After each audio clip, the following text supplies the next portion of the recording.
Halo, kembali lagi dengan Binata Sekuritas Aftermarket. Hari ini kita akan membahas tentang segala sesuatu tentang pasar modal dan investasi di Indonesia. Nah, hari ini saya tidak sendiri, saya ditemani oleh tim dari analis Binata Sekuritas. Yang pertama ada Kak Avanza, dan yang kedua ada Mas Ivan. Nah, ayo jumpa-jumpa dulu. Halo teman-teman semua. Oke, nah bagaimana Mas Avanza? Sehat kabarnya? Sehat, baik. Terus bagaimana Mas kondisi market secara global nih Mas selama adanya perang antara AS, Iran dan Israel itu Mas? Ya, untuk situasi saat ini tentunya ekonomi dan keuangan global ini pastinya sedang dalam tekanan yang signifikan gitulah ya. Kalau misalnya, karena saya lihat juga ada beberapa hal tentang produk-produk yang berimbas ke Indonesia juga ya selain minyak ya. Nah, Iya. seperti kemarin saya lihat juga ada bahan baku plastik kayak gitu. Nah, itu kalau misalnya dilihat dari segi makroekonominya seperti apa itu Mas? Kalau selain minyak ya kemarin tuh yang panas itu yaitu bahan baku plastik itu naik drastis sekitar 88% kenaikannya dari sekitar 400-an di bulan Desember 2025 itu pada bulan April ini udah naik sampai 900. Jadi emang cukup drastis dan itu langsung memberikan dampak yang signifikan tentunya bagi produsen plastik karena bahan bakunya sendiri kan naik. Pasti Ya. untuk hasil akhirnya karena kos untuk pembuatan plastik itu naik, jadi untuk hasil akhirnya pasti naik gitu. Kalau dari sektor energi sendiri bagaimana tuh Mas? Sektor energi ya Selain tentunya minyaknya atau mungkin gimana tuh? kalau dari sektor energi ya dari minyaknya sih pasti faktor utamanya karena harga minyak mentah kan pasti naik. Eh, dan pasti kebanyakan dari sektor entah itu pertambangan atau sektor-sektor manufaktur lainnya yang menggunakan mesin dan memerlukan bahan bakar kan pasti mereka perlu untuk membeli bahan mentah minyak itu. Nah, itu juga pasti berdampak di hasil akhir mereka gitu. Tapi berarti untuk perekonomian di Indonesia juga berpengaruh ya kalau untuk Ya, yang misalnya tingkat ekonomi ya. Kemarin saya lihat juga banyak yang bikin konten itu bungkusnya bukan pakai plastik lagi pakai daun pisang. Ya kan lucu ya kita itu macam ya, pakai daun dan pisang bisa. gitu. Jadi aneh gitu ya. Tapi kayaknya kita perlu alternatif bahan ya mungkin yang untuk Iya, selain kita kan kalau saya lihat juga ada bahan alternatif selain plastik ya seperti penggunaan apa singkong kemudian mm-mm. bahan-bahan organik lainnya ya kayak gitu. Iya. Nah mungkin bisa jadi alternatif tuh untuk teman-teman yang imiten-imiten itu. Nah kalau untuk secara umum nih Mas di Indonesia sendiri Mas Afwan, kalau yang sejauh ini mestinya kita harus seperti apa perlakuannya? Buat investor sih tetap pastinya kan berhati-hati ya kita untuk memilih kita itu harus berinvestasi di mana gitu kan. Ya tentunya untuk aset-aset yang lebih aman kita cari saham-saham dengan fundamental yang bagus tentunya kita baca laporan keuangan mereka mana nih yang masih menghasilkan laba yang baik di tahun ini gitu. Nah, kalau dari segi Mas Ivan nih Mas, secara teknikal Mas, bagaimana Mas perkembangan untuk yang di pasar saham ya kayak IHSG saat ini dari sebelum 30 hari sebelumnya hingga sekarang itu apa yang mesti kita lakukan? Oke, mungkin kalau sekarang ini kita mereview apa yang sudah terjadi sepekan ini ya Mas Intul ya, di mana terutama 2 hari terakhir ya, di hari Kamis dan Jumat ini setelah sebelumnya itu Donald Trump mengumumkan gencatan senjata selama 2 pekan gitu ya, dan kemudian indeks serta-merta kemudian mengalami kenaikan. Nah saat ini kalau kita melihat secara teknikal itu kita melihatnya selain dari daily chart itu juga dari weekly chartnya, di mana untuk saat ini kalau kita melihat ke moving average 10 sebagai resisten dinamis terdekatnya itu ada di kisaran 7.600-an, sehingga untuk level ini ada potensi memang di pekan depan ini untuk tercapai begitu.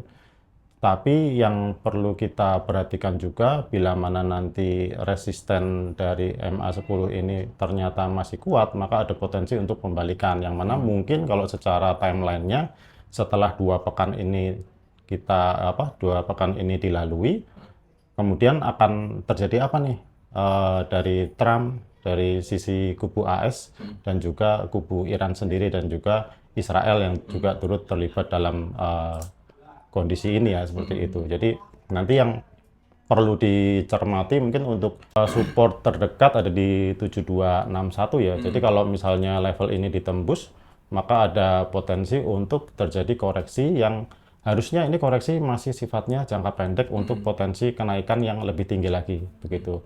Tapi nanti yang perlu dilihat setelahnya adalah level support krusial di sekitar 7015. Jadi selama IHSG masih di atas level ini, mestinya akan ada next step-nya akan melanjutkan kenaikan gitu di atas 7.600 gitu.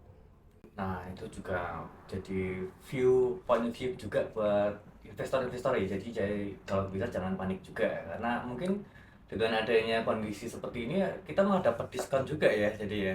Ya. Kalau dari misalnya ada beberapa emiten mungkin kita lihat juga ada yang wah lumayan turunnya banyak gitu. Nah, selain itu kan kalau nggak salah bulan April ini kan banyak banget ya perusahaan-perusahaan yang membagikan dividen gitu.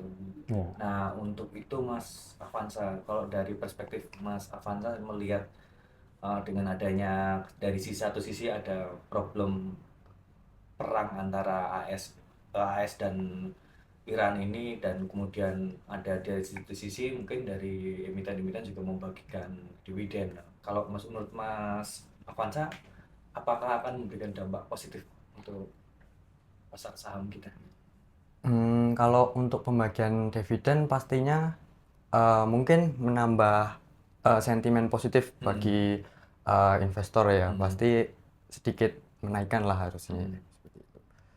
Kalau dari ini Mas, dari Mas Iva sendiri gimana Mas kalau untuk musim pembagian dividen ini?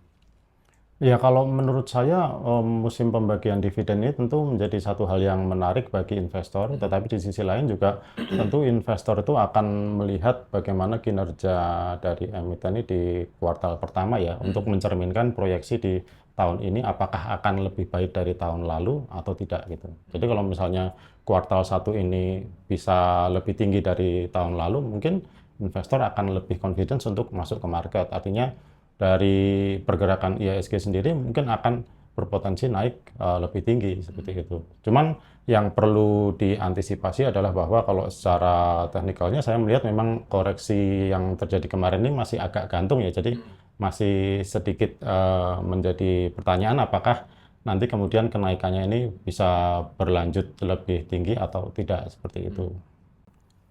Nah, kalau kan kita balik lagi ke makroekonomi dan globalnya kan banyak problem ya di situ ya. Saya lihat juga akhirnya Indonesia juga mau nggak mau juga berimbas perihal BBM dan produk produk hasil olahannya ya. Nah, seperti plastik, seperti mungkin juga ada mungkin yang seperti kain juga, penggunaan kain kan juga ada yang menggunakan plastik juga. Nah, itu juga akhirnya akan berpengaruh sama fashion juga, produk fashion. Nah, kalau untuk emiten-emiten yang memang berkecimpung di bidang itu ada nggak ya Pak, Mas? Ya, tentu ada ya beberapa emiten plastik yang saya perhatikan dengan kondisi saat ini memang secara fundamental juga terbeban gitu ya Mas Dinto. Dan kalau kita melihat kondisi ini juga tercermin dari pergerakan harganya, di mana sebetulnya sebelumnya memang harga saham-saham atau saham emiten yang terkait dengan produk plastik ini mengalami kenaikan dan sekarang sudah masuk ke fase downtrend yang belum terlihat akhir dari fase tersebut, sehingga mungkin koreksinya masih akan berlanjut gitu. Jadi kalau untuk rekan-rekan investor sebaiknya ya memang dihindari dulu untuk emiten-emiten terutama yang masih terbeban dari harga bahan baku yang tinggi seperti plastik saat ini gitu. Tapi tidak menutup kemungkinan memang ada potensi rebound manakala nanti mencapai akhir dari fase downtrend-nya gitu. Mungkin kalau kita bisa melihat ada indikasi dari secara trennya mulai berbalik, kemudian ada volume yang muncul di situ, kita mungkin bisa masuk menjadi trend follower gitu. Nah, terus Mas Avanza, untuk sektor-sektor apa saja yang terdampak ketika ada perang ini? Kalau terdampak sih, yang paling terdampak pastinya dari sektor pertambangan, jelas ya, perminyakan gitu. Terus sektor finansial sebenarnya agak sensitif juga ya dengan kondisi makro yang sekarang ini. Ya, yang lainnya tentu ada dampaknya juga. Pasti seluruh sektor itu terdampak juga, tapi kan bebannya itu berbeda-beda. Tadi masih ada kaitannya dan korelasinya juga Iya, ya ada sebetulnya. korelasinya. Jadi kayak snowball lah, pasti akan berkelanjutan sampai kapan. Nah, terus untuk saran-sarannya nih bagi investor mungkin untuk investasi ini Mas Ivan, mungkin bagi teman-teman ada nggak nih clue-clue wes kisi-kisi. Barangkali kita kan ada bulan pembagian dividen, nah kira-kira yang mungkin bisa jadi bahan acuan gitu. Oke, kalau dari saya mungkin strateginya eh, nanti untuk yang saham-saham yang bagi dividen, kalau memang yang dicari adalah dividennya, ya bisa manfaatkan momen ketika ada emiten yang bagikan dividen besar. Tetapi perlu juga diperhatikan bagaimana kinerjanya dalam ya minimal 3 tahun terakhir lah gitu, setelah pandemi itu seperti apa recovery-nya, kemudian pertumbuhannya. Jadi kalau tujuannya untuk jangka panjang bisa akumulasi gitu. Tidak tidak masuk sekedar masuk untuk mencari dividennya saja, tapi karena juga marketnya kan lagi turun ya Mas Into ya. Jadi kita bisa mengakuisisi atau mengakumulasi saham itu di harga yang murah juga untuk saat ini. Dan juga nanti akan kita lihat juga kinerja kuartal satunya seperti apa. Kalau bagus ya tambah lagi, nanti kalau turun tambah lagi gitu. Main serok aja, kalau ada uangnya serok. Iya, yang penting fundamentalnya oke, masih stabil gitu loh Iya, ya. betul. Nah, sebelum kita akhirin, nah ada nggak nih saran-saran buat mungkin buat audiens kita di Bina Harta atau mungkin yang mau ingin investasi gitu ke Bina Harta? Ada nggak Mas apa saran-sarannya mungkin? Kalau dari saya, yaitu tetap kita tuh selalu berhati-hati ketika menempatkan uang kita di produk apapun. Kita harus pelajari fundamentalnya bagaimana, kondisi market juga kita harus pelajari, dampak-dampak resiko dari global itu juga harus kita pelajari agar eh, arah kedepannya itu lebih baik sesuai dengan keinginan kita. Oke, sip. Ada Mas Iwan teman?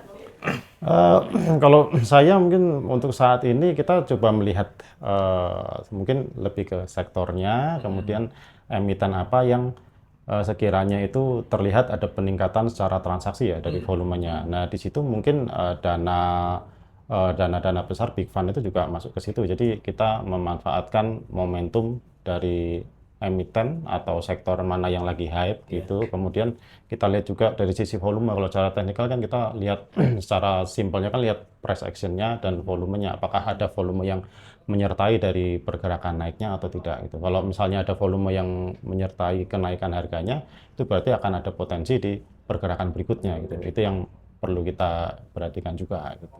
Nah, begitu teman-teman semuanya, mungkin bagi teman-teman yang ingin investasi jangan ragu ya. Jadi kalau misalnya belum yakin untuk bertransaksi, sebaiknya memang harus membaca dulu mungkin laporan keuangan perusahaannya, atau mungkin bisa membaca dari broker summary juga, atau mungkin dari data-data dari Bina Harta Sekuritas juga yang disajikan setiap hari. Ya, terima kasih sudah meluangkan waktu untuk menonton. Jadi jangan lupa untuk like dan subscribe di Bina Harta Sekuritas dan share kepada teman-teman dan keluarga kalian untuk menjadi pionir dalam berinvestasi. Nah, see you, sampai jumpa di lain kesempatan. Bye.